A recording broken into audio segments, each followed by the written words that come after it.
நம்ம அடுத்ததா கன்னி ராசி பெண்களுக்கு இந்த சனி பெயர்ச்சி காலகட்டம் எப்படி இருக்கு?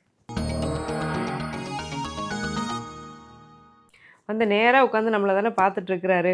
7ஆம் இடத்துல உட்காந்து கன்னிராசிக்காரங்களை அப்படியே நேராக ஸ்ட்ரைட்டாக பார்த்துட்டு இருக்கிறாரு. சனி கண்டக சனின்னு சொல்லுவோம். அப்போ கன்னிராசி பெண்களுக்குமே பிரச்சனையா? சிம்மத்தளவுக்கு நாங்களும் பயப்படணுமா? எங்களுக்கு எப்படி இருக்க போகுது சனி பயிற்சினா? ரொம்ப பயப்பட தேவையில்லை. கன்னிக்கு நட்பு கிரகம் தான் சனி. சிம்மத்தை படுத்துகிற அளவுக்கு கன்னியை படுத்தவே மாட்டார். புதனுக்கு ரொம்ப பிடிச்ச கிரகம் சனி. புதன் வீட்டில் சனியும் சனி வீட்டில் புதனும் கொஞ்சம் கம்ஃபர்டபுளாகவே இருப்பாங்க அப்படின்னு சொல்லிடலாம். அப்புறம் 7ஆம் இடத்துல இருக்கக்கூடிய சனி என்ன பண்ணுவார்னா, உங்களை க்ளோஸாக வாட்ச் பண்ணுவார். இந்த பிக் பாஸில் கேமராலாம் இருக்கும்ல, ஐம் வாட்சிங் அப்படிங்கிற மாதிரி சனி உங்களை உத்து நோக்கிக்கிட்டே இருப்பார். அப்போ நீங்கள் செய்யக்கூடிய ஒவ்வொரு விஷயத்துலேயும் ஒரு சுதாரிப்பு அப்படிங்கிறது இருக்கும்.